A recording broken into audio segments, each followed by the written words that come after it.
हरीश रावत जी का स्वागत।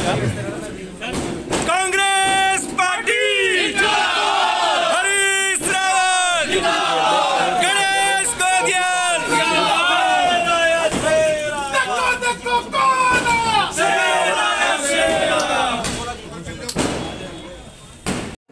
दिल्ली दरबार से नई ऊर्जा लेकर लौटे हरीश रावत अब सियासत की नई शुरुआत करना चाहते हैं और वो चुनाव में एक नए तरीके की राजनीति को आगे बढ़ाते हुए कांग्रेस को सत्ता दिलाने का सपना देख रहे हैं। और सत्ता दिलाने का ये सपना कैसे साकार होगा, इसे लेकर बहुत सारे सवाल हैं, क्योंकि सवालों की लंबी फहरिस्त है और उन्हीं सवालों के साथ बहुत सारी चुनौतियाँ भी हैं। पार्टी लीडरशिप ने हम सबको आदेशित किया है कि सब मिल करके काम करेंगे और सत्ता प्राप्ति के लिए, जनता का विश्वास जीतने के लिए एक साथ खड़े होंगे। और मुझसे कहा कि आपको इनका नेतृत्व करना है।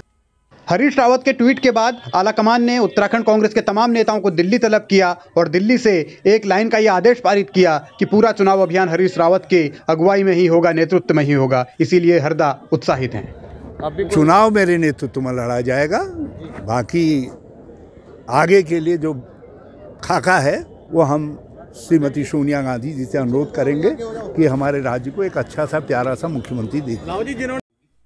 आलाकमान से पूरी छूट मिलने के बाद हरीश रावत नई नीति और रणनीति के साथ चुनाव के मैदान में उतरना चाहते हैं। उन्हें इस बात का भी एहसास है कि उनकी एक छोटी सी बात, उनका एक छोटा सा शब्द भी सियासी तौर पर कांग्रेस के भीतर नई खलबली मचा सकता है। इसीलिए उन्होंने मेरा नेतृत्व शब्द को लेकर माफ़ी मांगी है। उनको लगता है कि इसमें अहंकार झलकता है, घमंड झलकता है, इसलिए इस तरीके के शब्दों का इस्तेमाल नहीं करना चाहिए। हरदा ने माफ़ी तो मांग ली, लेकिन सवाल ये कि क्या विरोधी गुटों को जिस तरीके से आलाकमान ने फटकार लगाई और हरदा को छूट दी, उसके बाद हरीश रावत वास्तव में तो कहीं घमंडी नहीं हो गए, कहीं उनमें ज़्यादा अहंकार तो नहीं आ गया। हालांकि वो अपनी बातों में ऐसा लगने नहीं देना चाहते। का प्रयास करेंगे, सबके मिलकर के चलने का प्रयास करेंगे, सबकी क्षमताओं का भरपूर उपयोग करेंगे, उसका खाका बनाएंगे हमारे।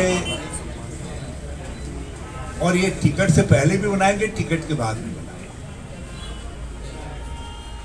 टिकट से पहले भी बनाएंगे, टिकट के बाद भी बनाएंगे, क्योंकि मेरी नजर में वो लोग इस समय ज्यादा इंपॉर्टेंट हैं जो टिकटार्थी नहीं है मगर जितार्थी हैं, जो जिताने के लिए काम कर रहे हैं।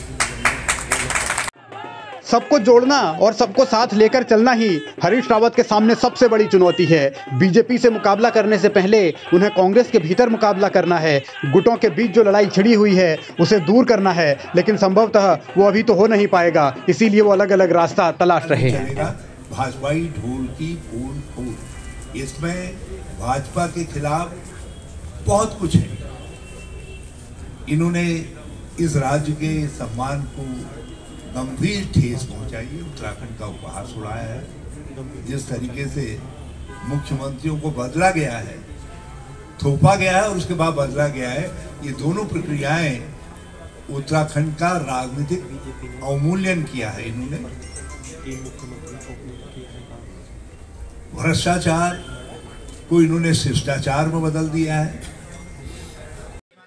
नारसन से लेकर देहरादून तक रोड शो निकालकर हरीश रावत ने अपने विरोधियों को, यानी कि अपनी ही पार्टी के जो उनके विरोधी नेता हैं, उनको अपनी ताकत का एहसास कराने की कोशिश की। साथ में अपनी रणनीति का भी अब वो खुलासा कर रहे हैं कि कैसे कैसे चुनाव लड़ा जाएगा, क्या क्या मुद्दे रहेंगे। लेकिन असल में कांग्रेस के भीतर अभी भी जो संकट है वो खत्म नहीं हुआ है। भले ही हरीश रावत को नेतृत्व करने की छूट दे दी गई हो, लेकिन क्या वो सबको साथ लेकर चल पाएंगे, ये बड़ा सवाल है। क्योंकि चुनाव बहुत ज़्यादा दूर नहीं है और कांग्रेस के भीतर नेताओं की इच्छाएं बहुत हैं, सीएम बनने वाले दावेदार बहुत हैं। लेकिन सवाल इसी बात को लेकर है कि क्या अब ये चुनौती, जबकि हरीश रावत संभवतः ये मान रहे हैं कि ये उनका आखिरी चुनाव होगा, तो इस आखिरी चुनाव में क्या वो पूरा दम दिखा पाएंगे, क्या वो कांग्रेस को सत्ता में ला पाएंगे, या फिर सिर्फ माफी मांगने से ही काम चलाते रहेंगे।